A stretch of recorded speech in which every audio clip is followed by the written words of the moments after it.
Buenas noches, estimados amigos, ¿cómo están? Bienvenidos a este programa de Filosofía y Metapolítica, que es Palabras y Verdades. Este es el segmento de Filosofía y Metapolítica. Y estoy con mi amigo Guillermo Ramadán. ¿Qué tal, Guille? Hola, Johnny. Muy bien, muy contento de estar acá y bueno, tratando de pensar un poco, ¿no? En vivo, que eso hace falta mucho en la televisión. Después me va a explicar si se puede improvisar en la filosofía y hasta qué punto, ¿no? Porque parecería que nosotros improvisamos, porque no traemos así un bosquejo, simplemente venimos con el tema en la cabeza y bueno, acá pivoteamos. Pero bueno, no sin antes pedirle a Anita que les pase los números telefónicos para que se puedan contactar con nosotros y poder hacer las llamadas y las preguntas que deseen. Hola, ¿qué tal? ¿Cómo están? Buenas tardes, muchachos. Muy buenas tardes a toda la gente que tenemos del otro lado para que ya empiecen a comunicarse con nosotros a través de mensaje de texto, a través de WhatsApp 156-120-065, nuestra línea fija 6090-271. Nosotros ya estamos en vivo a través de Face, Canal 7 Salta, estamos saliendo en duplex por FM 100.1. También les recordamos que pueden vernos a través de nuestras aplicaciones, pueden hacerlo a través de Qplay, pueden hacerlo a través de Twitch, a través de www.lonuestro.com.ar. También les recordamos que pueden vernos a través de nuestra página www.canal7salta.com y estamos en Telegram Canal 7 Salta. Muy bien, Anita, muchas gracias. Estamos entonces por desarrollar una temática que resulta, bueno, un tanto lateral a la filosofía, no pertenece al canon de los temas filosóficos realmente, ¿no? O sea, pero considero que es un tema que se puede abordar filosóficamente, que aunque no es un tema filosófico, puede ser abordado filosóficamente y yo creo que sin hacerle injusticia al tema. ¿Qué es el tema de la doctrina social de la Iglesia? Bueno, se llama doctrina porque es un cuerpo de conocimientos organizado, racional, coherente y sistemático. Es un cuerpo de pensamientos con respecto a la cuestión social, así se la llama, la cuestión social. Y la cuestión social es una cuestión que no nace con la Rerum Novarum, que es la primera encíclica de 1890 del Papa León XIII. Pero no es la primera vez que en el seno de la Iglesia Católica se plantea la cuestión social. Sí es la primera vez que una encíclica toma ese tema como tema central de la encíclica. Eso sí es verdad, como tema central. Siempre se ha tocado, bueno, tangencialmente, lateralmente. Evidentemente, incluso hay textos de Santo Tomás, capítulos enteros dedicados exclusivamente a la cuestión. No, por eso digo, no es un tema que haya estado ausente, no es que uno viaja a la Edad Media y dice no está el planteo, no existe el planteo, ¿no? Ya desde la misma Biblia, ya en los padres de la Iglesia, hay todo un planteo con respecto a la cuestión social, pero la novedad es que ya en el fin del siglo XIX la Iglesia comienza a pensar y a entender que es una cuestión propia, que es un tema sui generis, que tiene su propio género de temas, de planteos. De alguna manera ese tema cobra relevancia y autonomía y es por eso que se forja, ¿no? La doctrina social de la Iglesia. Guille, ¿qué es la doctrina social de la Iglesia? Mirá, como vos bien dijiste, es un conjunto, ¿no?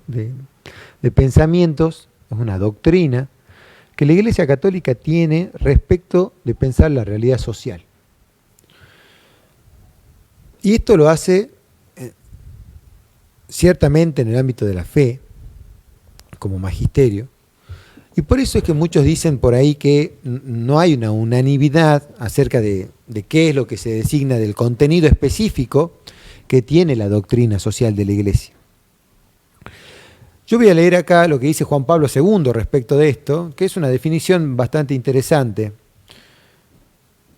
Plantea lo siguiente, Juan Pablo, dice, la doctrina social de la Iglesia es la cuidadosa formulación del resultado de una atenta reflexión sobre las complejas realidades de la vida del hombre en la sociedad y en el contexto internacional, a la luz de la fe y la tradición eclesial.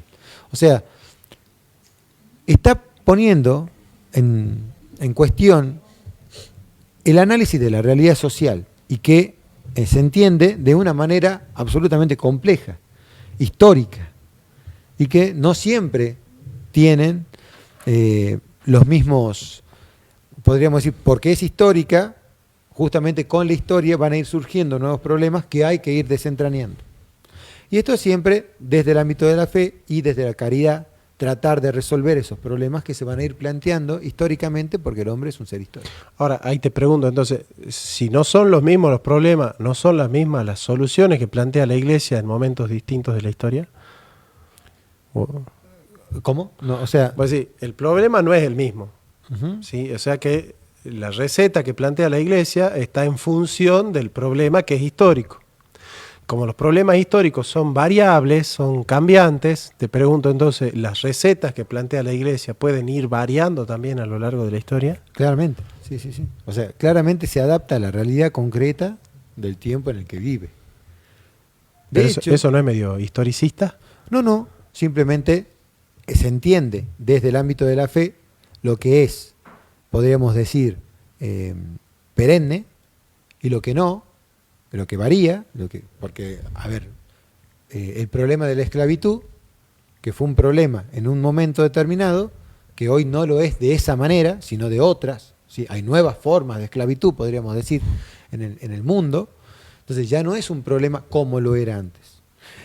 Y ya no se aborda de esa manera, hay que buscar nuevas soluciones.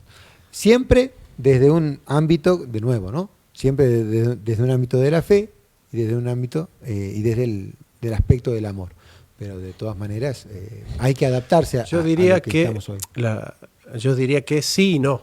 Uh-huh. O sea, sí cambia, pero no cambia. Cambia muchas veces los medios a través de los cuales la Iglesia propugna los mismos fines de siempre, ¿sí? Los mismos principios y valores. Uh-huh. Entonces, que quede clarísimo entonces eso, ¿no? Que no, la Iglesia no cambia los principios y valores, no es que dice que los principios y valores tienen que ajustarse al devenir de los cambios coyunturales de la historia, sino que con esos mismos principios y valores que la Iglesia siempre va a sostener, porque es decir, la Iglesia predicó la paz social en la Edad Media, en la moderna, en la contemporánea y la va a seguir predicando, digamos, no es que la Iglesia va a cambiar y va a predicar otra cosa, digamos, ¿no? No, Claro. claramente con respecto a los fundamentos y a los valores, eso no ha cambiado, no va a cambiar. Lo que yo me refiero es a que hay situaciones puntuales que se van a reflexionar, en este caso, Claro. de una manera puntual, histórica. O sea, a eso se refiere con la doctrina social, digamos. Y que evidentemente sí, en muchos aspectos, se va a repetir la reflexión de una manera determinada porque el problema en el fondo es el mismo problema. Y ahí yo no tendría una incongruencia, porque si la Iglesia siempre viene diciendo lo mismo, es porque el problema siempre fue el mismo. Claro, en el fondo siempre el mismo, ¿no? Los grandes problemas de la humanidad en el fondo son los mismos siempre. Eso no, los grandes temas de la humanidad, los grandes problemas de la humanidad, como ser la pobreza, la muerte, la enfermedad, la soledad, la marginación, El bien común, la justicia social, esos temas siempre van a estar presentes porque nunca va a desaparecer la injusticia, nunca va a desaparecer la mala fe, nunca va a desaparecer la violencia, entonces siempre va a ser pertinente, ¿no? Yo te quería meter en un tema que no sé si alguna vez se dijo, pero yo lo quiero decir así, porque me parece que es justo decirlo así. Al principio va a sonar polémico, ¿no? Y si hay algún católico que está escuchando, va a decir, Jonathan va a decir una barra basada. En algún aspecto, solo en algún aspecto, la doctrina social de la Iglesia es más importante que los dogmas. Solo en un aspecto. ¿En cuál? En todos los aspectos siempre es más importante, porque los dogmas de fe son infalibles y son la vida de la Iglesia. Los dogmas de fe son los más importantes siempre, casi siempre. Pero hay un aspecto en el cual la doctrina social de la Iglesia es más, no diría que es más importante, diría es más urgente que el dogma de fe. ¿Por qué? Porque los dogmas de fe están hechos para ser vividos socialmente. Dogmas de fe, la fe no es una cultura, pero la fe auténtica echa raíces en los pueblos y se hace cultura. Y se vive socialmente. La fe católica no es una fe individualista, no es una fe que está hecha para que alguien la viva en el foro íntimo de su intimidad solamente. No está hecha para la reclusión, para una fe recluida. Es una fe que se hace cultura, que se hace monumentos, que se hace calle, que se hace tradición, que se hace cultura, que se hace educación, que se hace símbolo, que se hace...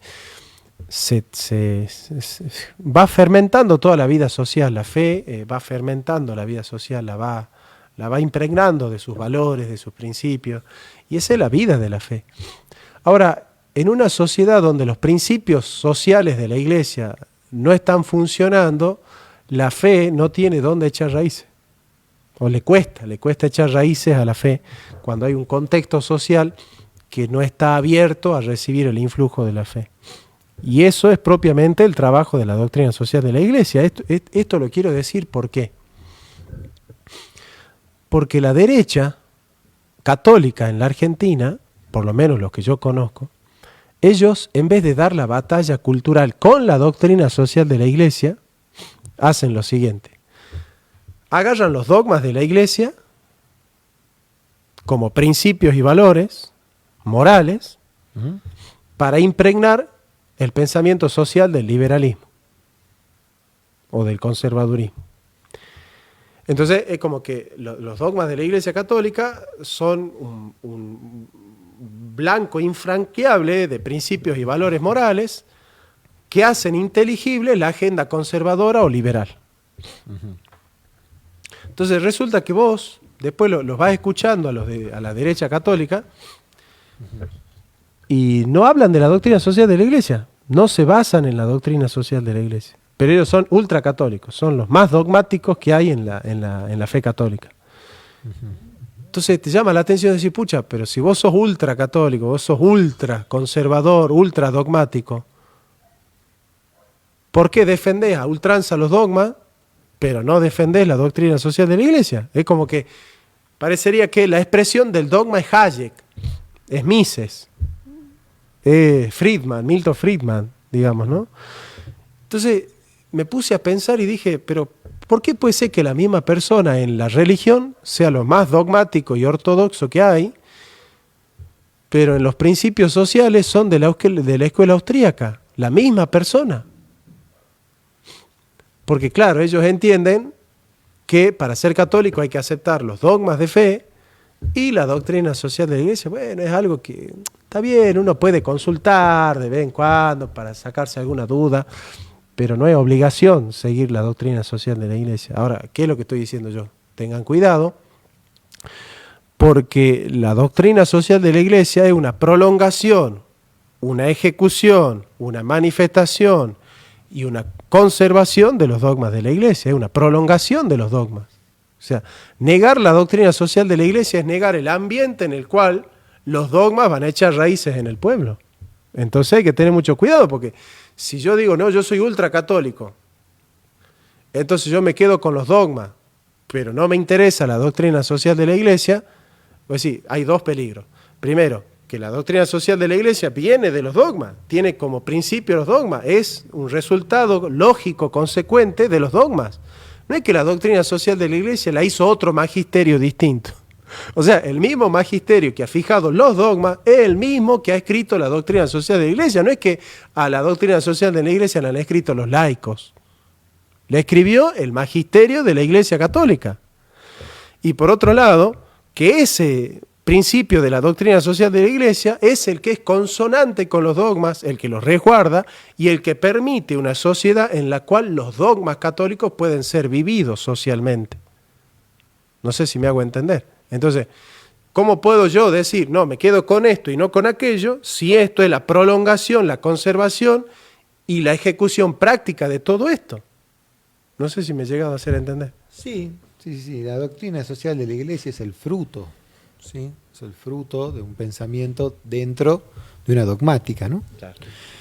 Claramente, Entonces no ¿Hay debería, un peligro o no? no debería haber un divorcio y no debería haber de alguna manera un conflicto si se entiende bien la doctrina y si se entiende bien el dogma. Por eso es que es tan importante entender cómo es que esta doctrina se va formando y se va forjando. Lo que pasa es que la realidad, y en vista a esto, ¿no? Cómo se va viendo la realidad cada vez más y me parece que es lo que hace complicado muchas veces entender ciertas cosas que se dijeron hace mucho tiempo en un contexto determinado y que hoy tienen otro tipo de relevancia, ¿no? Vos fíjate que a mí siempre me quedó esta idea. Cuando se fue forjando la iglesia, a medida que se fue forjando la iglesia, obviamente que estaban todos los problemas sociales, estaban ahí a la vista. De hecho, estaban los problemas de cómo la iglesia se iba insertando en la sociedad y San Agustín, bueno, San Gregorio, etcétera, todos los santos empezaron a pensar, ¿no? Por ejemplo, San Agustín, él tiene muchísimas cartas, ¿por qué? Porque la gente le preguntaba de temas, de todos los temas, más variados. Y él aprovechaba y ponía doctrina, y iba gestando todo esto, pero respondía a problemas puntuales. Pastoral. Claro. Entonces, la iglesia nunca deja de ser pastoral. ¿Sí? En ese sentido. Y es a partir de ahí, de ver la realidad, de estar inserta en la realidad, donde van forjándose todo esto, donde va forjando la propia iglesia una gran teología. De la cual, bueno, hoy tenemos nosotros sabemos cuál es la teología católica. Pero todos los problemas, por ejemplo, la dignidad de la persona humana, la familia y la comunidad, que son los grandes temas, ¿no? de la doctrina social, los derechos y deberes que tenemos, la opción preferencial por los pobres y vulnerables, el bien común, la solidaridad, la subsidiariedad y el cuidado de la creación, son todos temas que se fueron dando a lo largo de la historia de la iglesia pastoralmente y que luego necesitó que de alguna manera la inteligencia vaya moldeando, ¿sí?, respuestas concretas a los temas puntuales. Hay respuestas perennes, hay respuestas que van de acuerdo a la coyuntura, Culturales, claro. ¿sí?, y hay que saber distinguirlas. Sí. Porque muchas veces uno agarra una respuesta coyuntural y dice, ve lo que decía, ve lo que... No. Claro, la iglesia pensaba así, Claro, en esa situación. pero ¿por qué? Che, Y muy esto. bien eso, está muy bien eso. Entonces hay que entender todo el contexto, está bien eso. porque si no... Se lee una encíclica fuera de contexto y se dice, che, mirá, ¿cómo van a pensar así? claro, mirá lo que decía este Papa, mirá esto. Ahora, Che, está muy bien. y ciertamente no hay que perder de vista que es un ejercicio reflexivo y que la iglesia también tiene la posibilidad, a medida que fue forjando su doctrina, de reflexionar y al mismo tiempo poder ensayar de alguna manera las respuestas. Siempre fue muy cuidadosa el magisterio de la iglesia con lo que se publica, pero no siempre puede publicar todo correctamente también, ¿no? O sea, entonces, necesitamos entender todo este pantallazo, este contexto, para poder luego ir a la doctrina social de la iglesia y leer correctamente lo que se está diciendo en la doctrina, porque obviamente la doctrina, si bien hay compendios, digamos, está diseminada en muchas encíclicas, como bien decía Jonathan, con Rerum Novarum, empezaron muchas encíclicas que empezaron a tratar los temas sociales. Y eran temas que en su momento, de alguna manera, se atacó tanto al liberalismo crudo y duro como al marxismo, ¿sí? Entonces uno va a leer dentro de las encíclicas defensa de una posición católica en contra del liberalismo. Muchísimas encíclicas respecto de eso, ¿sí? Y luego también tenemos contra el marxismo. A pesar de todo eso, surgieron teologías como la teología de la liberación, por ejemplo. A pesar de la doctrina social de la iglesia, el pensamiento, dentro del pensamiento católico, surgieron doctrinas como teoría de la liberación. A pesar de que se había condenado cierto sesgo, igual se lo tomó. Entonces, hace falta, digamos, también un poco de depuración. Y también hay que decirlo, siempre habrá trigo y cizaña. Eso hasta el fin de los tiempos. Eso ya lo explica Cristo. No, siempre lo va a haber. Porque arrancar uno, podés arrancar el trigo. Si vos querés arrancar la cizaña, podés arrancar el trigo. Entonces, siempre va a existir el conflicto. No vamos a evitarlo al conflicto. Siempre, entonces, cuando vos decís, hay una derecha católica que hace esto, está escrito, te diría yo. Pero es bueno advertir a los católicos que claramente si hay alguien que dice yo soy católico y liberal, créanle entonces que más o menos católico. ¿Sí? ¿Pero por qué? Porque el liberalismo, por dos razones, es anticatólico. Primero, porque está montado en una filosofía moderna, y la filosofía moderna se edificó en base a la oposición en contra de la filosofía medieval, por un lado. Y por otro lado, porque la manera de encarar los temas que tiene el liberalismo siempre fueron en contra de la manera de encarar los temas de la Iglesia Católica. Siempre, siempre, porque o los liberales fueron ateos, o fueron protestantes, o fueron judíos, pero filósofo liberal de la edad moderna yo no conozco ninguno. Ni Adam Smith, ni Malthus, ni Kant, ni Locke, ni Hobbes, ni Hegel, ninguno era católico. Ninguno de los teóricos del liberalismo, ni Richard Cobden, ni David Ricardo, todos eran anglicanos, presbiterianos, puritanos, pero no eran luteranos, pero no eran católicos. Y bueno, efectivamente, si yo adopto una ideología que está creada al calor de otra religión que no es la mía, y en algún momento yo me voy a dar cuenta que los principios sociales que se edificaron al calor de una religión que no es mía, y en el fondo no está basado en los principios sociales de mi iglesia. Eso es algo casi como de perogrullo. Bueno. Es decir, una ideología que se basó en el calvinismo no tiene principios consonantes con el catolicismo. Puede haber algunos que otros, pero digamos claro, en líneas generales. Bueno, eso Donoso Cortés lo explica bien, ¿no? Él plantea, digamos, de hecho, en el fondo la política es religión. Porque justamente es donde nutre, ¿no? Donde se entierran las raíces, es la religión, es la que entierra las raíces. Y luego los frutos son todas estas cosas que uno va hablando y reflexionando y va saliendo esta doctrina social y política que nosotros vamos a ir teniendo siempre. Pero en ese sentido vos tenés razón.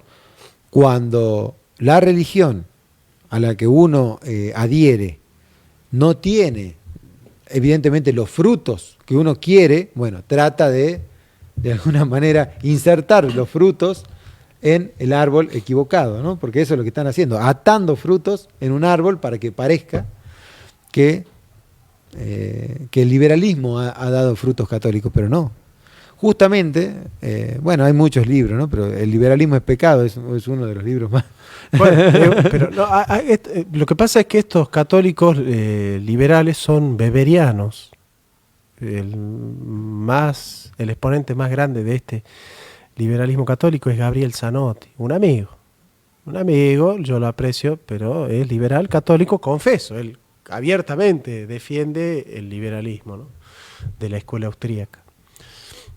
Pero claramente es weberiano, y lo que pasa es que Max Weber edificó su teoría del desarrollo social en base a una crítica del catolicismo. O sea, Max Weber supone que los países católicos son países inmorales, y porque son inmorales son atrasados.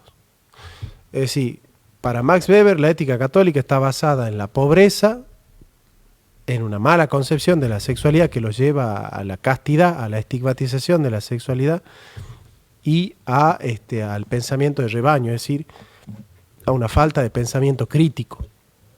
Entonces, desde esa triada que si el santo católico es casto, es obediente y es pobre, se inserta una sociedad que pontifica la pobreza, que pontifica la ignorancia, que pontifica la castidad, que pontifica la neurosis de la represión, y en base a eso son sociedades totalmente castradas y son sociedades que no valoran el trabajo, ni la libertad, ni el desarrollo, ni la sexualidad, ni la crítica, ni el libre pensamiento.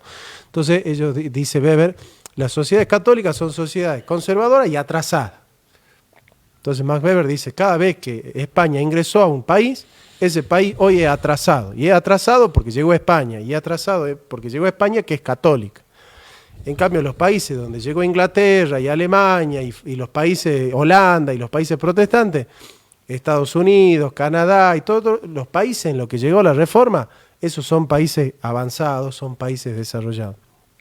Entonces Max Weber va y explica y dice, bueno, ¿por qué son desarrollados los países donde se insertó la reforma y por qué son atrasados los países donde no se instaló el catolicismo? Uh-huh. ¿Por qué? Dice, por ejemplo, César Vidal. Estamos, ¿no? Sí. Sí estamos. Digo, ¿por qué? Dice César Vidal, son los grandes premios Nobel de ciencia. El 90% de los premios Nobel de ciencia fueron de los protestantes. Digamos, no hay católicos que hayan ganado premio Nobel de ciencia, salvo 3 o 4. El 90% fueron que surgieron de la Reforma. Y bueno, viste que César Vidal estuvo en el Congreso, en el CONEC. Uh-huh. Entonces él decía, bueno, lo que pasa es que para la Reforma es obligación saber leer. Porque si vos no sabes leer, no lees la Biblia. Y si no lees la Biblia, no te salvás. Uh-huh. Entonces, él dice César Vidal, vos podés ser santo católico y ser analfabeto. Uh-huh. Él habla de San Martín de Porres, ¿no? Uh-huh. Que es Fray Escoba, que César Vidal, un poco burlándose, dice que barría santamente los conventos. Pero, digamos, en términos estrictos, él dice, vos no podés ser un buen protestante si no sabes leer. Pero sí podés ser un buen católico y no saber leer. Entonces, siempre que se instaló, de hecho, la primera escuela gratuita, laica y obligatoria es en Ginebra y la fundó Calvino. Entonces, dice César Vidal que siempre de la mano de la Reforma llegó la educación y la ilustración. Y bueno, con todos los pros y los contras que tiene todo eso, ¿no? Pero lo que quiero decir yo es que vos no podés defender los dos proyectos. Eso es una contradicción que hasta yo mismo me veo a veces atenazado, porque yo digo, bueno, ¿hasta qué punto yo puedo sostener la doctrina social de la Iglesia por un lado, pero los dogmas de la Iglesia reformada por otro? Entonces es un conflicto que uno tiene que resolver. Yo no puedo estar 20 años con este conflicto, pero yo entiendo que es un conflicto. Yo lo vivo como un conflicto y lo expreso como un conflicto. Hay gente que está en el conflicto, pero no lo vive como un conflicto. Dice, no, yo soy perfectamente católico y perfectamente liberal y no hay problema. Para ellos no hay conflicto. Para mí sí hay conflicto, yo lo vivo como un conflicto. ¿Vos sabés por qué no se puede ser católico y liberal? Específicamente, diría el padre Castellani. Uh-huh. Porque el liberalismo es liberarse del catolicismo, es liberarse de la Iglesia. Justamente es por eso que el liberalismo es incompatible con el catolicismo. Porque si de algo se tiene que liberar el liberalismo, es de la Iglesia. Entonces, a partir de este sentido, digamos, que le está dando, claramente estos temas se van oponiendo y bueno, las raíces que están echadas en la Iglesia Católica con sus dogmas necesariamente dan los frutos que da de alguna manera los principios de la doctrina social de la Iglesia. Y se habla mucho porque necesariamente hoy, sobre todo hoy, hace falta mucha doctrina social, ¿no? Hace falta entender esa doctrina social y hace falta que la política tome de la doctrina social.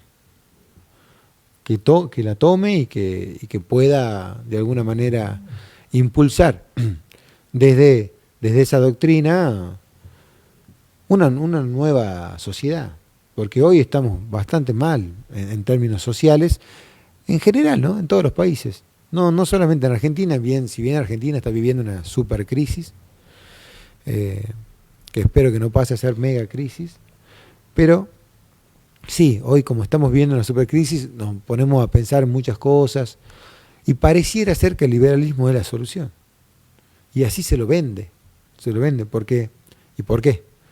Porque la doctrina social de la Iglesia ha fallado para ellos. Porque ¿qué política está montada en una doctrina social de la Iglesia? ¿Con qué tipo de política en Argentina, sobre todo, está asociada y está vinculada fuertemente a la doctrina social de la Iglesia? Ese es el peronismo. Claramente el peronismo toma gran parte de la doctrina social de la Iglesia para hacer su política.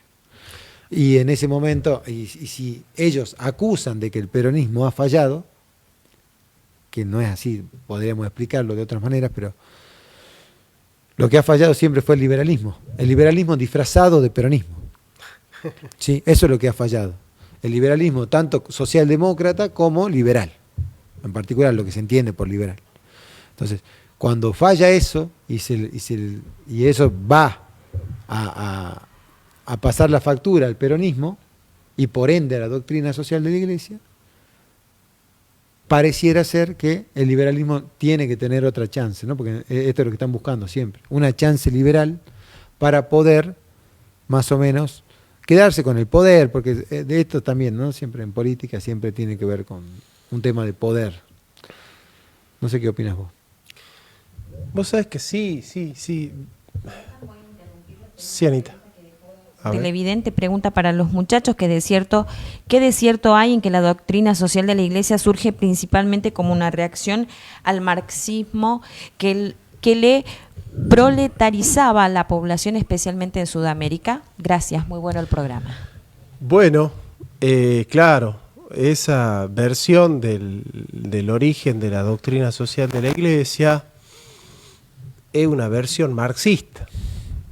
Es decir, los marxistas han escrito muchos libros sobre la doctrina social de la Iglesia con su propia interpretación. Y claramente ellos dicen, bueno, la mayoría de los proletarios después de la Revolución Industrial, la mayoría eran ateos y socialistas, y la Iglesia había perdido al pueblo, había perdido al pueblo trabajador como miembro de la Iglesia, y se vio alarmada. Entonces dijo, bueno, vamos a recuperar esa feligresía, y lo hace a través de principios sociales que en vez de combatir al capitalismo lo que hacen es resguardarlo, lo que hacen es protegerlo, cobijarlo y de alguna manera ser un paliativo del sistema. O sea, en vez de dejar que se agudice el sistema y las contradicciones del sistema se hagan cada vez más notorias, lo que plantea la doctrina social de la Iglesia es que la Iglesia contenga a aquellos que el capitalismo deja afuera, pero para que el capitalismo siga pujante y ya no tenga ninguna contradicción. Y entonces, bueno, ellos interpretan que la doctrina social de la Iglesia se hizo para frenar al marxismo.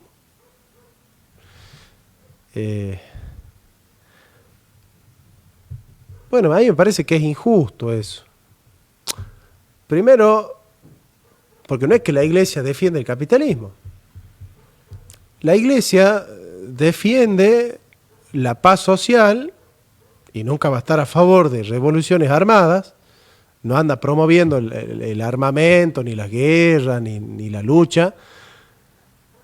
Y bueno, la Iglesia dice, y bueno, es el sistema en el que vive la gente. ¿Qué va a hacer la Iglesia? La Iglesia no puede hacer una revolución para cambiar el sistema. La Iglesia lo que puede hacer, una revolución armada, lo que puede hacer es plantear principios sociales para que esos principios sociales puedan generar un cambio social y ese cambio social se transparente en un nuevo sistema. Pero es injusto porque la Iglesia no mande a alzar armas, que la Iglesia es capitalista. A mí me parece que es injusto. No tiene por qué la Iglesia mandar a hacer revoluciones armadas para no ser tildada de capitalista. Y si la Iglesia fuese capitalista no haría tantas críticas como le hace al liberalismo. Es decir, si los papas son socios del capitalismo, ¿para qué escriben en contra de él entonces? Qué sé yo, no sé. Me parece medio injusto. A ver, vos que que más o menos estuviste estudiando mucho esto, ¿no? ¿Vos pensás que hay más críticas de la Iglesia al marxismo o más críticas al propio liberalismo económico? No, al liberalismo. Se han escrito encíclicas dedicadas exclusivamente a atacar al liberalismo.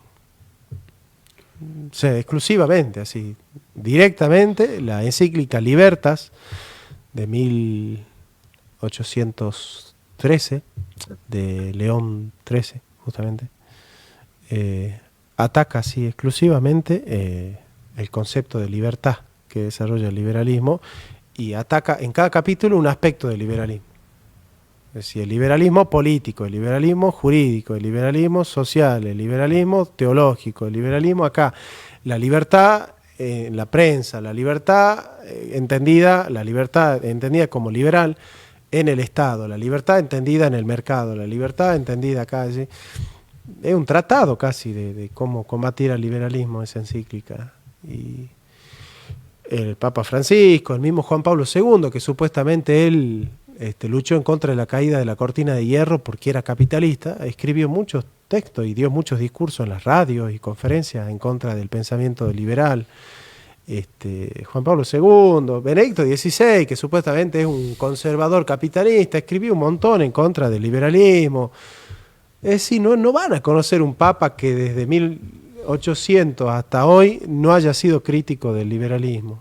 No van a conocer. No van a conocer. De hecho, Francisco también es más crítico del liberalismo que del socialismo, porque ciertamente que el socialismo tiene muchos principios sociales cristianos.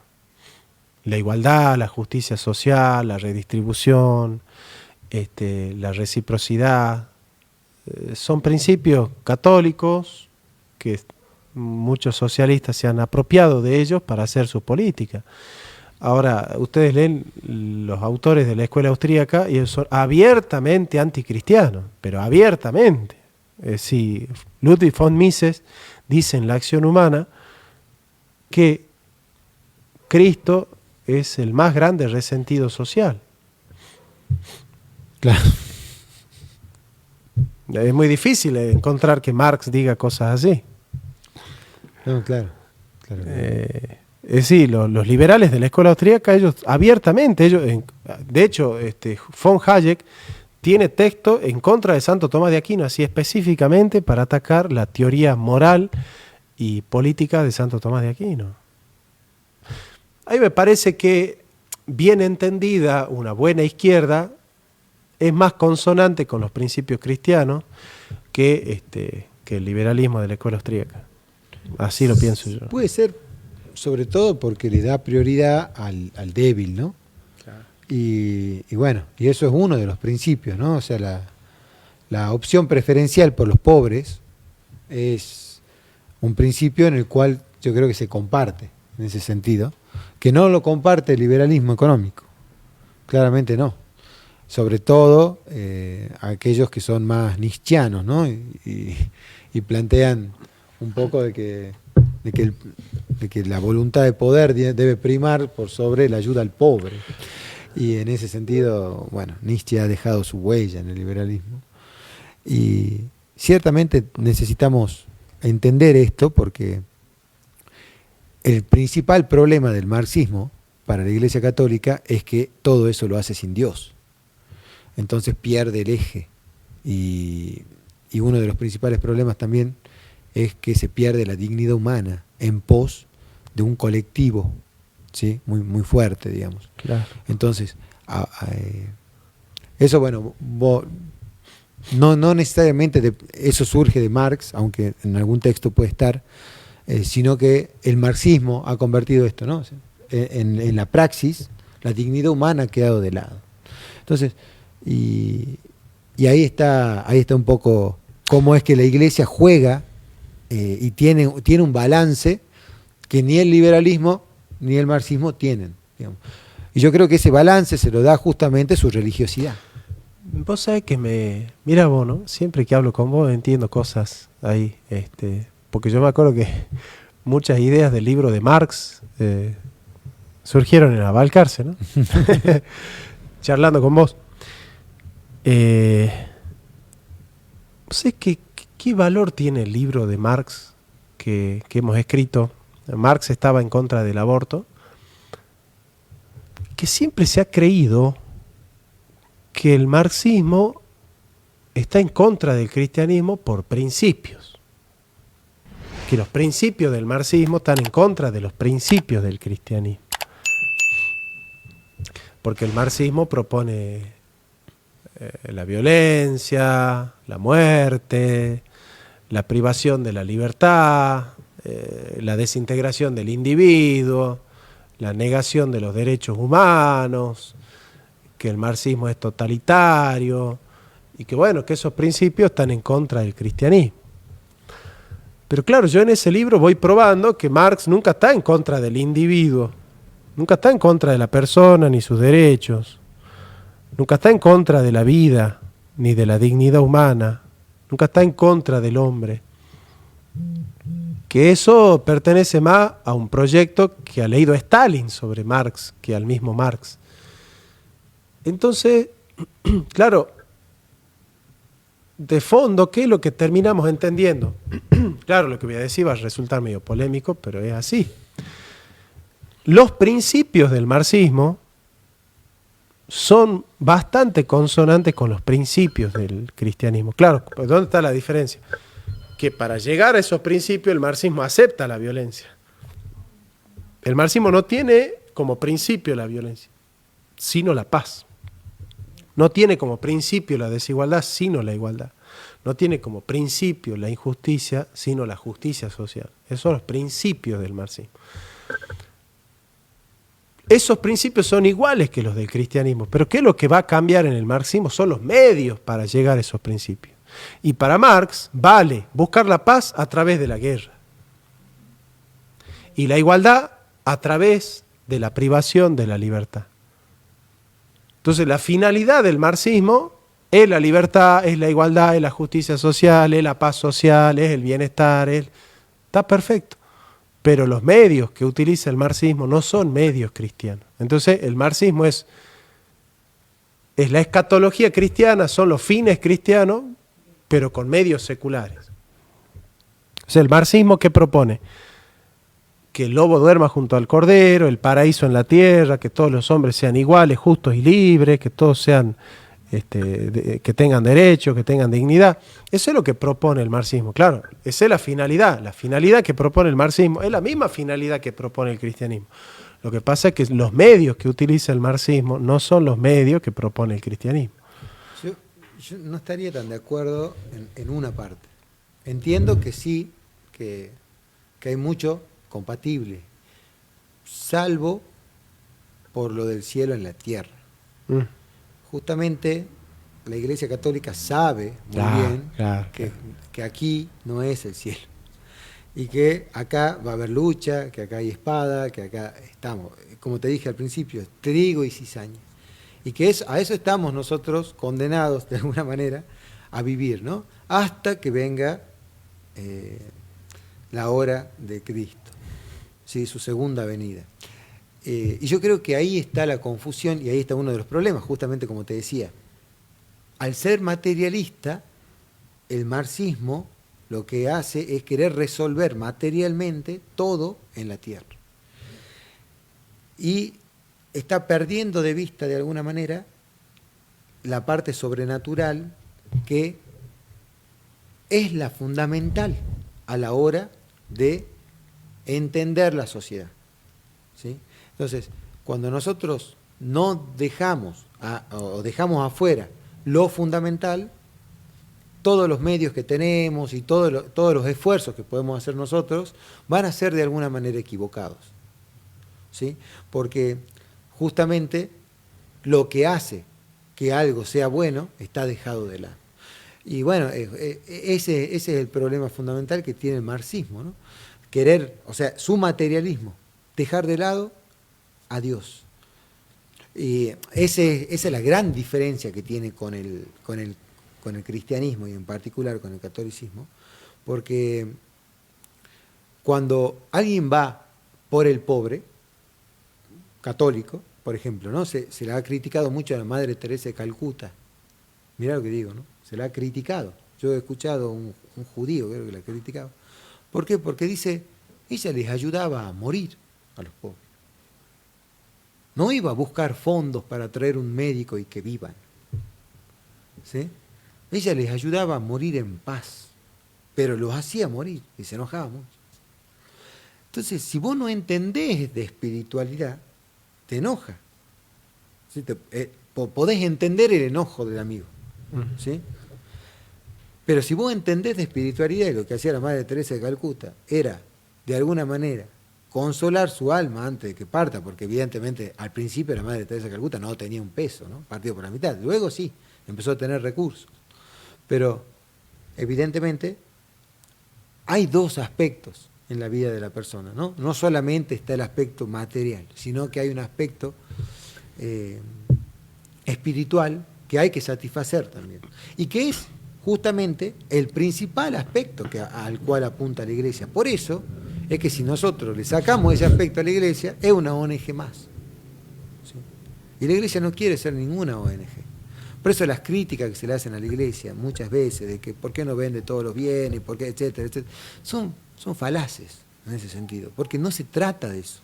Es una maquinaria que está hecha para la salvación del hombre. Esa es su finalidad, digamos, ser instrumento de una posible salvación de las almas humanas. ¿Sí? Predicar la salvación, predicar a Cristo. Bueno, eso es su finalidad. Y dentro de esa finalidad, digamos, necesita instrumentos, ¿no? Pero esa es su principal finalidad. ¿También hace lo otro? También se ocupa de lo material. Bueno, solamente fíjense en historia, lean un poquito y se van a dar cuenta que no hay ONG en la historia que se le hace, ni siquiera que se le arrime ni un poquito a la Iglesia Católica. ¿Por qué? Porque tiene 2000 años de historia. Obviamente que es demasiado larga su historia como para que alguien se le arrime siquiera a ver lo que ha hecho por los pobres, por los vulnerables, pero no es su finalidad. Su fin último, digamos. Entonces, no es traer el cielo a la tierra, sino que esperar al cielo cuando venga Cristo, de la mejor manera. Es cierto, pero yo te diría que el materialismo de Marx no es un materialismo que niega la espiritualidad, sino que la contempla en sus aspectos ligados a la materia, ¿no? a lo material. Y lo material no es lo material en sentido físico, sino en sentido social. Las condiciones materiales de la vida humana son las condiciones de producción de riqueza, ¿no? de vida social y económica. Ese es el materialismo de Marx, es un materialismo histórico, no es un materialismo filosófico el de Marx. Es decir, Marx no dice que todo es materia y que no hay nada más que materia. Lo que Marx dice es, todo en la vida humana tiene una reseña y un punto de partida en las condiciones materiales de la vida humana. Que bueno, sí, quizá no sea tan ortodoxo, ¿no? Porque es como que las condiciones materiales terminan siendo como la causa de todo lo que hay en la vida humana y no es así. Puede ser criticado el materialismo de Marx, pero bien entendido. O sea, Marx nunca dice en ningún texto todo es materia y no hay nada más que materia. Esas tonteras que dice Gustavo Bueno, así no. Al menos en los textos de Marx ahí no están en los textos de Marx. ¿Cómo se consigue el libro de Marx de los muchachos? Gracias. Y Alejandro se comunicó por teléfono y pregunta ¿por qué la Iglesia no se inmiscuye en los aspectos solamente de la fe y no en otros aspectos como por ejemplo los mundanos? Bien, vamos a pasar nuestro correo para que nos puedan escribir, así aparece ahí en pantalla y nos pueden escribir para conseguir nuestro libro, Curso Filosofía jcr@gmail.com. Curso Filosofía jcr@gmail.com. Nos escriben ahí y van a poder conseguir el libro de Marx que hemos escrito y que evidentemente está a la venta. Y ese es uno de los puntapiés iniciales de nuestro estudio sobre Marx y una revisión del propio marxismo, ¿no? Ahí está. Curso Filosofía, jcr@gmail.com. Nos escriben ahí, y reciben no solo el libro, sino los cursos que dictamos nosotros, ¿no? Y por otro lado, ¿por qué la Iglesia Católica, eso lo decía Ramadán, a ver, ¿por qué la Iglesia Católica no se limita a predicar la fe y el Evangelio y se deja de meterse en cuestiones sociales y políticas? Sí, la vida espiritual es una vida que vos tenés solo en tu casa, rezando y nada más. Claro. ¿O esa no es la espiritualidad? Bueno, podríamos hacer una explicación antropológica, ¿no? A ver, ¿qué es el hombre? Simplemente porque el hombre no es solo espíritu. Sí, esos son los ángeles, pero no. El hombre es espíritu y materia. Y de alguna manera la Iglesia Católica es una iglesia en el mundo. Y está llamada... No del mundo. No del mundo, no somos del mundo, pero estamos en el mundo, ¿no? Y está llamada a predicar, es cierto. Está llamada a tener obras materiales y espirituales. No solamente espirituales, sino también materiales. Entonces, eso es un mandato de Cristo. Entonces, nosotros necesitamos hacer ambas cosas, sin olvidar que lo primero es la salvación, ¿sí? Okay. Eso es, sin olvidarlo.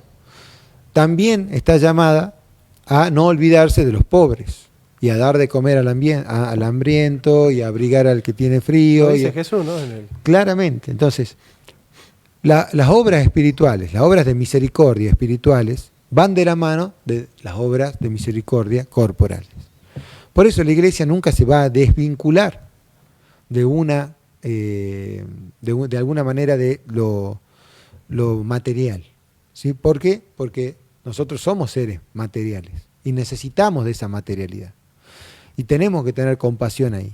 Pero, por otro lado, sabe y nunca descuida a la Iglesia Católica que su principal función es ser instrumento de salvación. Entonces, ahí, en ese sentido, queda claro que no es posible separar ambas cosas, pero sí también queda claro que es prioritario, ¿no? ¿Cuál es la prioridad?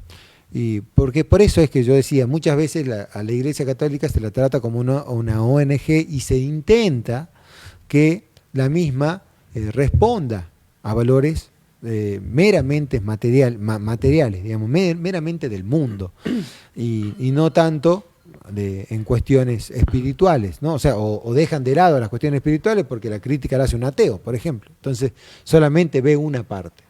Y bueno, la Iglesia se ha ocupado toda su historia de hacer ambas cosas. Y eso ha intentado. Ha errado muchas veces, puede haber errado, pero de todas maneras ha intentado como ninguna otra institución en la historia. No hay nada, no hay ningún parangón, no hay ninguna institución que se le pueda poner al lado de la Iglesia Católica en ese sentido. Ahora te llevo acá este tema interesante, ¿no? Uh-huh. Antropológico. Aquellos que dicen, yo soy católico en mi vida espiritual. Uh-huh. En la vida material y social yo tengo otros principios que no vienen de la Iglesia porque no hace falta. Yo desarrollo mi espiritualidad católica y voy a llegar al cielo. Pero en este mundo secular es como que hay un divorcio entre lo eterno y lo secular. Yo soy católico en lo eterno, pero en lo secular sigo a Hayek o a Mises o a Adam Smith o a Marx o a otro, qué sé yo, ¿no? ¿Qué problema antropológico hay ahí de alguien que va así? Bueno, de alguna manera uno se parte, ¿no? Lo que pasa es que el hombre es un ser íntegro. Entonces, lo que le afecta en un aspecto de su vida, le afecta en el todo, no solamente en ese aspecto particular. Y en ese sentido es que nosotros no podemos olvidar que el catolicismo entiende al hombre tal como lo entiende Aristóteles, o sea, como un ser íntegro. Porque esto es Aristóteles. Entonces, no podemos decir que vamos a vivir una vida dentro del mundo resignando de alguna manera o dejando de lado nuestra espiritualidad. Claro, cuando es íntegro decís que es una unidad compleja, compuesta. Claro, o sea que tanto mi alma como mi cuerpo están unidos, son partes de la persona humana, pero están unidos íntegramente, ¿sí? y forman un todo integral. No son cuestiones separadas que están pegadas de alguna manera, no. ¿Sí? Siempre fueron un todo. Entonces, lo que tiene que ver con el cuerpo y lo que tiene que ver con lo material del hombre, siempre tiene que estar acorde o consonante a lo espiritual. Y el buen catolicismo siempre te lleva a eso, ¿no? O sea, intenta que vos puedas obrar de la mejor manera posible. Por eso es que muchas veces se lo critica con el tema de las obras, pero se esfuerza porque vos obres de la mejor manera posible. Y sin dejar de lado, digamos, de alguna manera o sea, que esos son frutos tuyos de una buena espiritualidad. Sabemos que todos nos vamos a equivocar, sabemos que no somos perfectos, y bueno, para eso tenemos el arrepentimiento, el perdón, etcétera. Pero realmente tratar de vivir, tratar de escindir estos dos aspectos no es posible para tener un verdadero catolicismo. No es posible. Qué importante, ¿no? Entender. Claro, es decir, esa esquizofrenia que se plantea, ¿no? En el orden eterno con unos principios y en el orden secular con otros principios, como si fuesen incomunicables esos dos órdenes, ¿no? Qué importante que es entender la ciudad de Dios de San Agustín, porque justamente ahí en ese libro él explica, ¿no? Esa unidad que hay entre la espiritualidad y lo secular, y cómo la ciudad de Dios está conectada con la ciudad del hombre, con Roma, ¿no? Y cómo de alguna manera se retroalimentan, ¿no? O de alguna manera se autovinculan, ¿no? Bueno, ¿qué les parece si vamos a un corte y enseguida continuamos con más Palabras y Verdades? Esperamos sus llamados. Bueno, queridos amigos, continuamos con Palabras y Verdades. Seguimos con el segmento de filosofía y metapolítica, pero esta vez se incorpora José a nuestro stand. ¿Qué tal? Hola, bien, buenas tardes y buenas tardes a toda la audiencia. Bueno, vamos a hablar ahora, podemos prolongar un poco, ¿no? El tema de la propiedad privada. Te pregunto, ¿vos considerás que está amenazada la propiedad privada por el sistema político actual?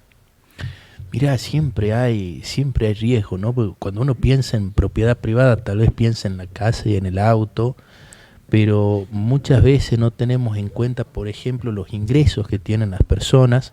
Eso también forma parte de la propiedad privada y muchas veces se ve amenazada con los impuestos, con las retenciones o con la imposibilidad de poder adquirir bienes y servicios. Eso también es una limitación a la propiedad privada. Poder adquirir, por ejemplo, productos que sean importados o incluso poder adquirir dólares, o es consecuencia de una limitación a la propiedad privada. Siempre están los riesgos o el temor, porque quedó ese temor de los ahorristas, de decir dejo mi poco capital en los bancos, no lo dejo, porque está a veces como ese peligro, esa idea de que podría en algún momento el Estado, claro, como un corralito, afecta la propiedad, la propiedad privada muchas veces cuando el Estado no te permite disponer de tus bienes o te obliga a disponerlo de alguna manera, lo que había dicho, por ejemplo, el presidente en su oportunidad, que no se querían, por una cuestión especulativa, que lo decía, del campo, no quería, creo que vender la soja o liquidar la soja. Entonces, son situaciones que dejan entrever que el Estado no tiene en claro el respeto irrestricto de la propiedad privada de los particulares. Sí, bueno, una crítica política al gobierno sería, cuando el gobierno dice que el campo especula, bueno, no sería este gobierno el más indicado, ¿no?, en juzgar a alguien como especulador. Totalmente, sí, hay una gran especulación y bueno, y el gobierno actúa en base en base a una especulación, o sea, a quién pongo, a quién saco, qué es lo que hago, a quién le doy beneficio, a quién no, siempre es una manera de especular. E incluso pagar, por ejemplo, a algunos medios televisivos, radiales o lo que sea, significa también especular a los fines de poder obtener algún beneficio o algún rédito político. Ahora, Johnny, yo te pregunto, ¿qué tan sagrada es la propiedad privada? Uf. Bueno, pensaba en eso porque claramente en la doctrina social de la Iglesia la propiedad privada es un derecho relativo, no absoluto. Y hay que aclarar en qué sentido es un derecho natural. La propiedad privada es un derecho natural, relativo y no absoluto. Relativo porque siempre la Iglesia se va a preguntar qué es el hombre. Claro, si el hombre es un individuo que se desarrolla en el seno de una comunidad, nace en el seno de una comunidad y está abierto a la comunidad, nunca puede la propiedad del individuo forjarse al margen de la comunidad, en detrimento de la comunidad. Esto no significa que la propiedad privada esté a merced del Estado, sino que tiene que estar en función de la comunidad, no del Estado. Eso lo aclaramos porque ya hay algún marxista que está contento diciendo, la Iglesia está hablando de que el Estado puede intervenir en la propiedad privada. No, el Estado no puede intervenir en la propiedad privada. No es eso lo que dice la doctrina social de la Iglesia. Lo que dice la doctrina social de la Iglesia es que el Estado tiene que crear leyes que después tienen que aplicar los jueces, que son los que en el sistema capitalista, en el sistema occidental, son los que se encargan de aplicar las leyes. Eso no le toca al presidente. Ejecutar las leyes. En todo caso las tendría que cumplir, ¿no? A las leyes de los presidentes, a todas las personas.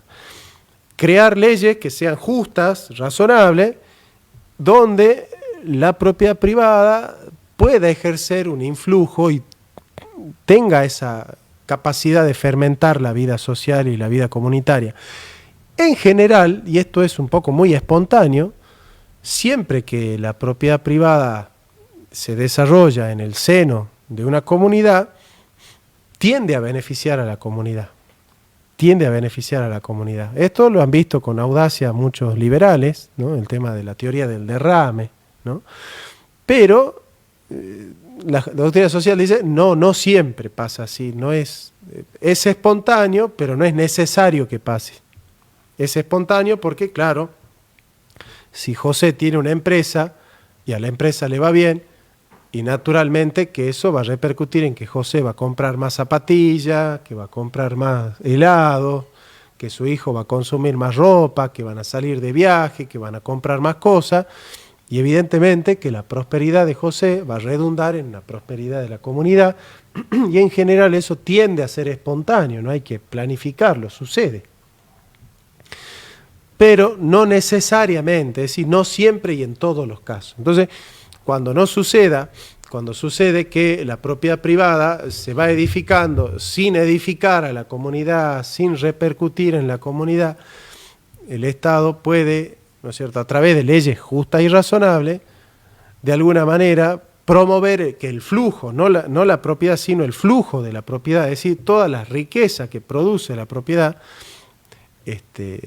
tengan alcance social. ¿Cómo? Y bueno, por ejemplo, si vos tenés empleados y tus empleados son mal pagos, si no tienen un salario justo y digno, no, tu propiedad privada no es absoluta, porque esa propiedad privada y tu crecimiento económico tiene que redundar también en crecimiento económico de los trabajadores que te están haciendo crecer económicamente a vos. Entonces, en ese sentido es un bien relativo. ¿Por qué? Porque ese crecimiento tuyo que viene de la comunidad también tiene que repercutir en la comunidad. Entonces, se habla de la función social de la propiedad privada. ¿Entendés? Entonces, la Iglesia dice, no, nosotros no nos metemos con el derecho de propiedad, pero cuando el flujo es un flujo excesivo, muy inequitativo, y que encima se desarrolla mientras otros pierden, bueno, ahí entra la cuestión moral, la cuestión de la reciprocidad en los términos de intercambio, donde la Iglesia dice, no, pará, este desarrollo económico que vos tenés es privado, pero no es moral, no es ético, porque se está desarrollando en virtud de que otros pierdan, de explotar a otros, de denigrar a otros, de deshumanizar a otros, y ahí interviene un poco la doctrina social de la Iglesia, decir, bueno, ese desarrollo no puede ser justo, no es justo, entonces no puede ser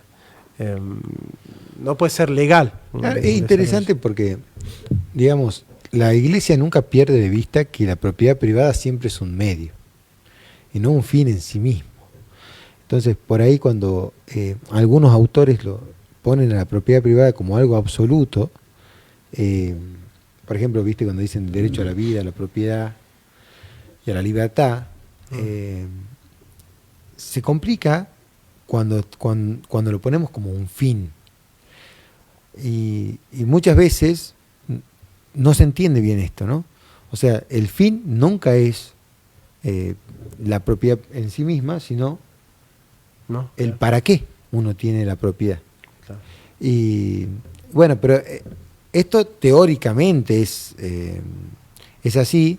De hecho, la función social de la propiedad privada, cuando se establece en la Constitución del 49, ¿no?, derogada a posteriori,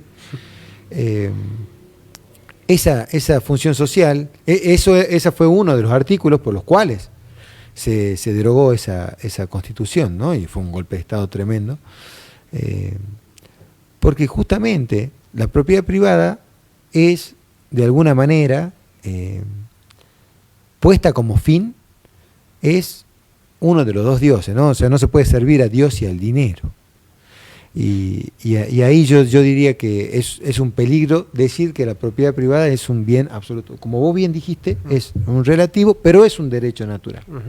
Es un derecho natural, eso hay que tenerlo claro. Nadie está haciendo una apología en contra justamente de... Es inalienable también, ¿no? Totalmente.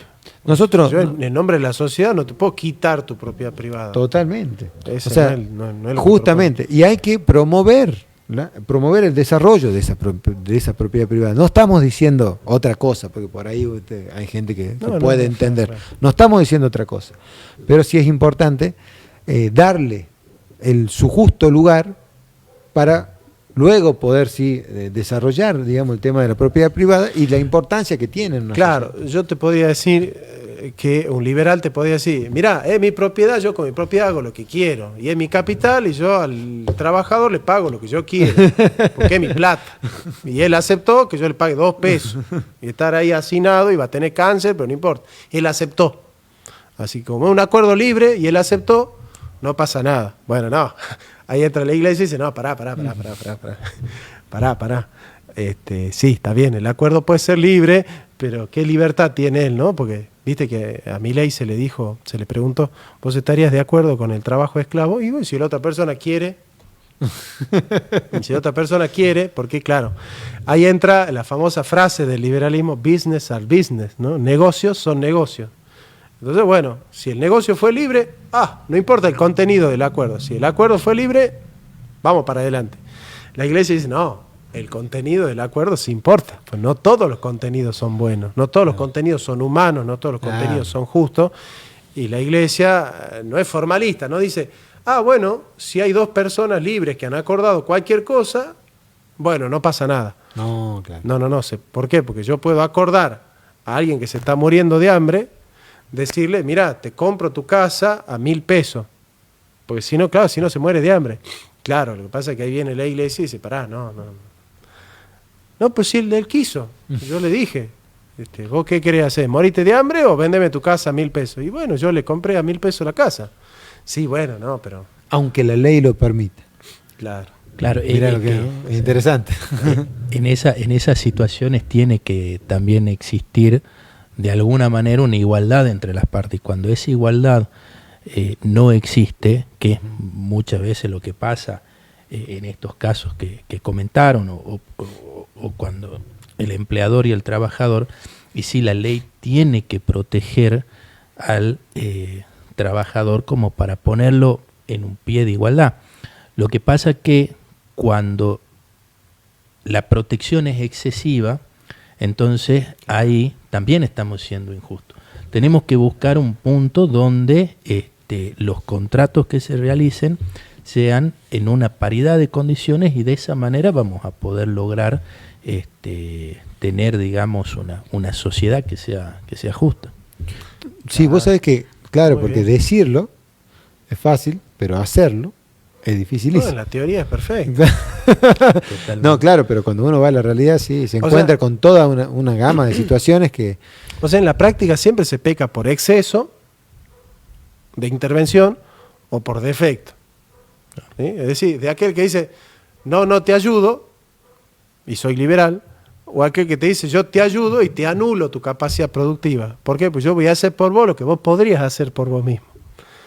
Bueno, no está el caso de la muchachita esta, la planera, famosa, que ha salido ahí en las redes, que cobra en total, en todos los planes que cobra, como 60.000 o 70.000 pesos por mes.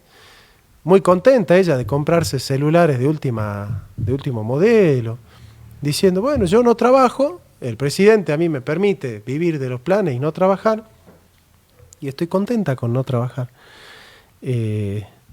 Bueno, evidentemente ahí el plan, en vez de promover la autonomía del trabajador y promover su desarrollo productivo, lo que hace es anular su capacidad productiva. Y eso nunca el plan nunca puede ser in eternum y requiere de una contraprestación, porque el objetivo del plan es restituirlo al trabajador en su autonomía como trabajador, no mantenerlo como cliente del Estado. Ese nunca fue el objetivo del plan social, nunca fue el objetivo del subsidio entendido de la doctrina social de la Iglesia. Entonces haces muy bien vos, José, en advertir que, claro, cuando el plan se convierte no en un medio, sino un fin en sí mismo, ad eternum, y que se convierte, digamos, en la primera opción de toda política social, claramente que eso termina anulando la capacidad productiva del trabajador. Y afecta directamente la autonomía, como dijiste, y también la dignidad de la persona. Es decir, si yo dependo de eso, dependo del plan, nunca voy a tener ni siquiera autonomía para poder elegir, tal vez políticamente, en forma libre, a quién me va a representar, porque quien me da el plan es tal persona y si no gana capaz que no me lo dé. Entonces no tengo libertad y eso también afecta, digamos, a derechos que son personalísimos y que se encuentran amparados por la Constitución Nacional como la dignidad, ¿no? Entonces eso es muy importante tenerlo en cuenta. Incluso muchas veces cuando hablamos de propiedad privada, y eso también hay que tenerlo en cuenta, lo que nosotros cobramos, el salario que nosotros cobramos, también forma parte de nuestra propiedad privada.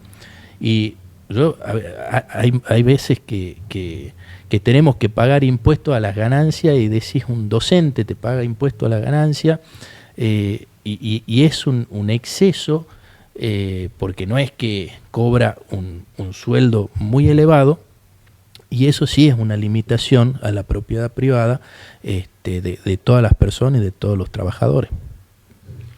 Claro, José, quería preguntarte, vos, ¿qué proyecto estás teniendo? ¿Hacia dónde vas con este tema de la propiedad privada? No, me pareció interesante hablarlo a la propiedad privada porque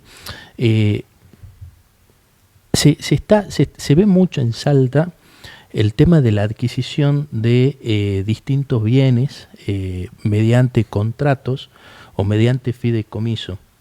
Y se lo hace muchas veces de una manera muy irregular, ¿sí? Para poder comprar, generalmente se entra en un fideicomiso que recién se está creando, y esa creación lleva muchos años, mucho tiempo, y lo venden directamente para ir costeando los gastos del fideicomiso.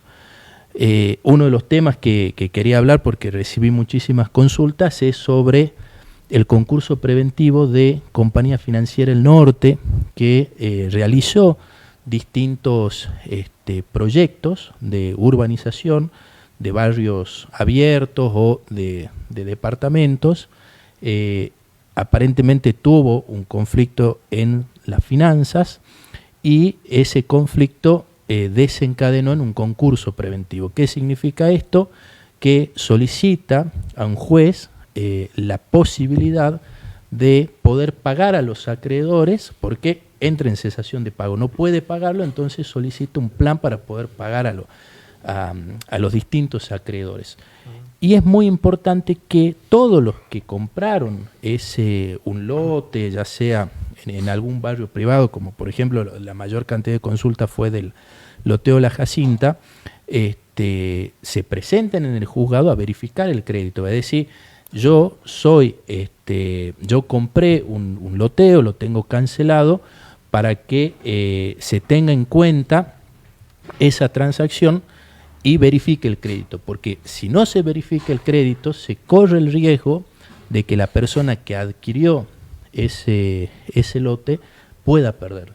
Entonces es muy importante la verificación de ese crédito, y es muy importante, y este es un consejo que yo siempre doy, cuando se compra un loteo y no tiene una matrícula individual como debería ser, es importante inscribir ese boleto de compraventa en la cédula parcelaria para que se tenga conocimiento de ese negocio jurídico, porque es un negocio jurídico que se realiza entre partes y que las personas o que terceros no tienen conocimiento. Entonces, estando en la cédula parcelaria, un tercero puede tener conocimiento, un juez puede tener conocimiento, y, por ejemplo, ese porcentaje no se embarga porque adquiere el carácter de público. Y tener presente que muchas veces los fideicomisos, los boletos de compraventa de loteos, siempre se corre el riesgo de un embargo, un concurso preventivo, una quiebra, que ante esa situación es sumamente importante tener un asesoramiento jurídico para que el día de mañana no aparezcan sorpresas, ¿sí? Eso es muy importante. Entonces, sobre este tema en particular, existe un concurso preventivo, y las personas que compraron deberían verificar su crédito en ese concurso. Así es, porque, a ver, para la gente que no entienda qué es un concurso preventivo, ¿no? Es de alguna manera una instancia para poder regularizar la situación de la empresa, que le permite a la empresa poder hacer frente a todos los acreedores que tiene. Por eso es importante que la gente vaya a verificar el crédito, que significa que se presente en el juzgado a decir: yo tengo un crédito contra determinada compañía y necesito cobrarlo. A partir de ahí van a empezar procesos para poder cobrarlo. Y bueno, en ese sentido, no conocía este concurso preventivo. ¿Hace cuándo fue? Esto se presentó la semana pasada, si no me equivoco, el día jueves, sí. Si no me equivoco, 29, o sea, una cuestión reciente. El juez, mañana vamos a averiguar cuál es el estado del concurso, pero se abre una instancia para que todos los acreedores verifiquen el crédito, y hablamos de acreedores, o sea, son acreedores todas las personas que adquirieron un lote por boleto de compraventa. Y bueno, después será el síndico el que determine qué es lo que se va a hacer con esa situación, porque también hay una cuestión real. Hay muchas personas que solamente compraron lotes, pero hay muchas otras personas que además ya construyeron su casa porque se le entregó la posesión. E incluso hay algunos edificios que estaban listos para la escrituración y no se pudieron escriturar por esta situación. Entonces, todas las situaciones particulares van a ser analizadas por un síndico oportunamente, y será el síndico el que evalúe qué es lo que debería realizarse. Pero sí, para que el síndico o el Poder Judicial, que vendría a ser el órgano a quien se solicita, tenga conocimiento, es importantísimo poder verificar ese crédito. Claro, claramente.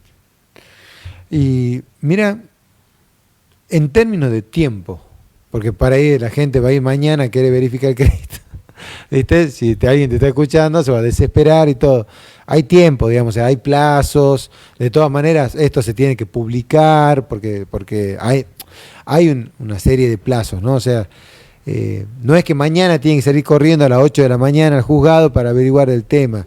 No, hay tiempos. El juzgado establece un plazo, determina un plazo donde se va a verificar el crédito. Si no se verifica en ese momento, hay un plazo incluso hasta de 2 años para poder verificar el crédito, nada más que entraría o se denominaría una verificación tardía y los costos, honorarios, las costas son distintas. Entonces, Claro. mientras más rápido, mejor. Dentro de los plazos normales siempre mejor. Sí, sí, totalmente. Sí, sí. Claro. Pero de plazo para hacerlo hay. Es más, tengo conocimiento que muchas personas intentaron presentar su boleto de compraventa para poder inscribirlo. Las matrículas están bloqueadas porque hay inscripciones anteriores o porque hay algunos embargos. Entonces es una situación bastante compleja que, bueno, se tendrá que solucionar en el marco de un concurso preventivo, que ojalá sea eso y no termine en una quiebra, porque ahí sí la situación es más compleja. Claro, es más compleja, sobre todo porque el concurso preventivo lo pide la propia empresa siempre, ¿no? Lo que piden quiebra son los acreedores, digamos, pero es la propia empresa cuando dice no puedo hacer frente, me adhiero al concurso preventivo para poder solucionar el problema, que eso es lo importante en ese sentido. No es tan... así que bueno, por ahora esa propiedad privada van a tener que hacer algunas gestiones con abogados para poder sostenerla, ¿no? Totalmente, sí. Así que bueno, Johnny, me parece que estamos terminando el programa. Terminamos el programa. Gracias, José. Gracias Bienvenido. por la invitación, como siempre, muy contento de estar acá. No, para nosotros es un placer tenerte, José.